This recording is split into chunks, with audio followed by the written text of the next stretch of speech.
Skinny Fat. Dans cette vidéo, je vais t'expliquer quel type de personnes ça touche et surtout quelles sont les solutions pour sortir de cette condition. Le terme Skinny Fat veut dire à la fois littéralement mince et gras en même temps. Seulement, comment on peut être mince et à la fois gras? Tout simplement, ce sont des personnes qui ont souvent des articulations fines, un corps fin, mais qui stockent tout au niveau du tour de taille, au niveau des hanches. Ceci dit, ce n'est pas une maladie ni une pathologie, c'est simplement un état de fait.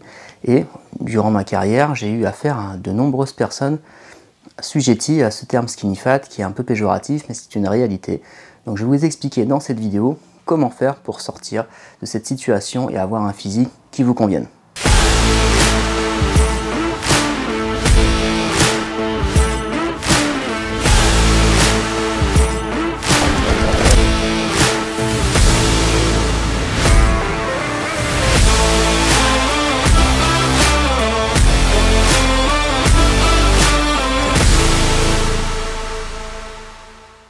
Ce n'est pas une pathologie ni une maladie, mais effectivement, quand on est dans cette situation, c'est pas très amusant parce qu'il faut faire beaucoup d'efforts pour un petit peu de résultats. Seulement, si tu regardes la vidéo jusqu'à la fin, je vais te donner toutes mes astuces pour arriver à ton objectif. Dans ma carrière, j'ai coaché de nombreuses personnes qui étaient dans cette situation et c'est vrai qu'au début, il n'y avait pas énormément d'informations à ce sujet. Les réseaux sociaux, les internets, tout ça, ça parlait peu de ce type de profil et du coup on devait donc tester par nous-mêmes les meilleures techniques possibles pour faire avancer les personnes qui galéraient à prendre du muscle et à sécher en même temps. J'ai relevé 3 points essentiels pour la progression chez ces personnes. Le premier point, c'est la même chose pour tout le monde, c'est la nutrition. Sauf que quand vous avez une personne qui est mince, qui galère à prendre du muscle, généralement on va augmenter son taux de calories, on va surtout lui faire manger donc des bons macronutriments, protéines, glucides, lipides. Et ça va l'aider donc à prendre du poids au fil des mois. Sur les personnes en surpoids, ça va être le contraire, on va baisser le total calorique et faire en sorte qu'ils perdent de la masse graisseuse. Sauf que chez le Skinny Fat, si vous lui donnez trop de calories, il prend un peu de muscle mais beaucoup du tour de taille. Et si vous lui en donnez pas assez, il prend pas de muscle et il réduit un petit peu son tour de taille mais pas d'une manière importante. Donc vous allez me dire, comment on fait? Il n'y a pas de solution miracle, c'est juste qu'il faut trouver le ratio idéal pour la personne pour que chaque mois, on se rende compte qu'effectivement, elle prend un petit peu de muscle et que son tour de taille reste stable. Ce qu'il faut savoir, c'est que sur ce type de personnes, on va avoir des profils où il y en a qu'il faut donner quand même pas mal de calories pour qu'ils prennent un petit peu de muscle et que le tour de taille ne monte pas, et qu'il y a d'autres profils de personnes qu'il faut justement pas faire une diète trop élevée en calories, sinon ils explosent au niveau du tour de taille. Ce qui est important de garder à l'esprit, c'est que le Skinny Fat, c'est surtout une personne qui n'a pas de muscle. Donc c'est pas qu'il est tellement gras, il n'est pas beaucoup plus gras que la moyenne, c'est juste qu'il est tellement maigre et qu'il n'a pas assez de masse musculaire. Ça donne cet aspect visuel qui est un peu inesthétique. Donc c'est là où on va en venir sur le deuxième point pour moi, qui est donc la partie entraînement. Sur la partie entraînement, je dirais qu'il faudrait au moins 3 entraînements par semaine pour ces personnes, avec idéalement 1 à 2 séances de HIIT cardio, donc soit un WOD de renforcement musculaire en circuit, ou soit un HIIT sur tapis de course par exemple.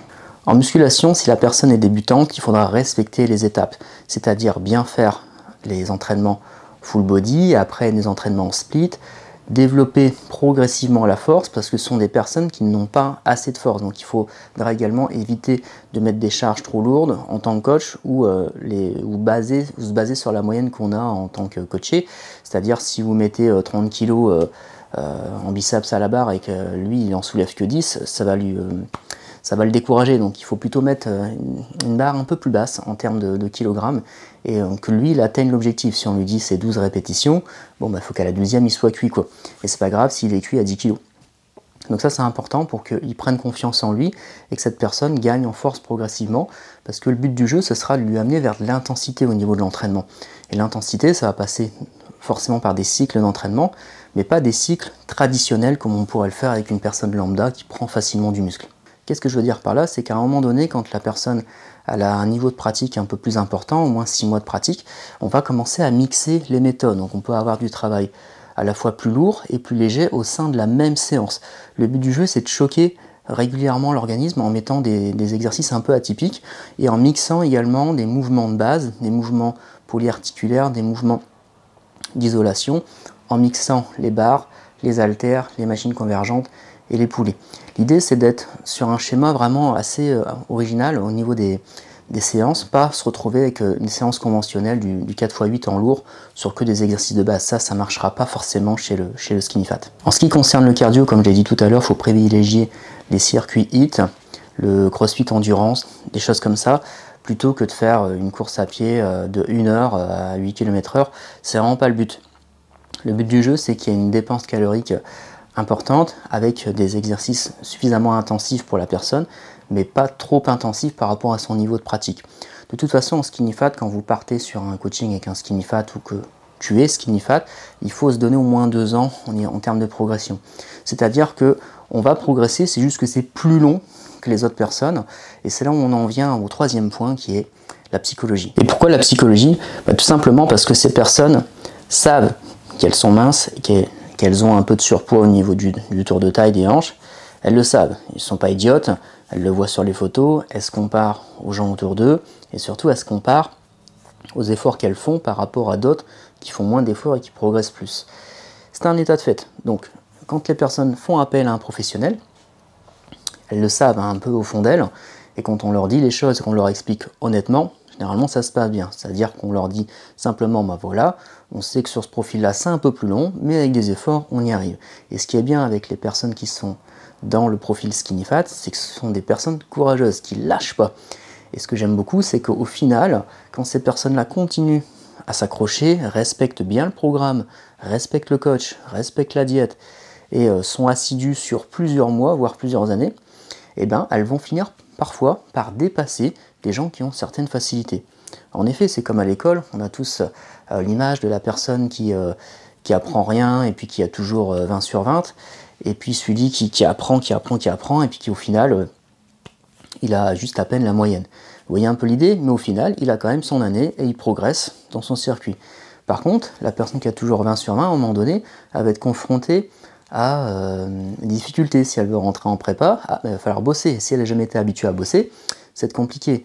Et cette personne qui est toujours 20 sur 20 au niveau physique, quand elle va prendre de l'âge, si elle n'a pas pris de bonnes habitudes d'entraînement, de nutrition, eh ben, elle va se dégrader et elle va reprendre du poids, elle va avoir un mauvais physique. Et la personne skinny fat qui est toujours régulière, qui fait ce qu'il faut, elle va finalement dépasser la personne qui a un meilleur potentiel. J'imagine que tu vois bien ce que je veux dire.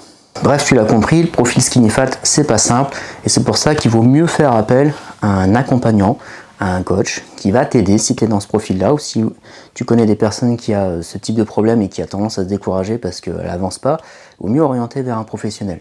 Évidemment, je prêche ma paroisse, étant donné que je suis même éducateur sportif, je travaille avec ma femme diététicienne, et effectivement, c'est long de faire progresser une personne en skinny fat, parce qu'en fait, on est obligé de faire certains tests, certains essais, et parfois il y a essais-erreurs, et des fois on est obligé de corriger le tir, parce que chaque personne est différente, et qu'on est obligé de mettre en place des choses, même si on a l'expérience des années, et bien parfois il faut ajuster en fonction du profil de la personne. Bien sûr, si tu veux un accompagnement, tu as le lien dans cette description.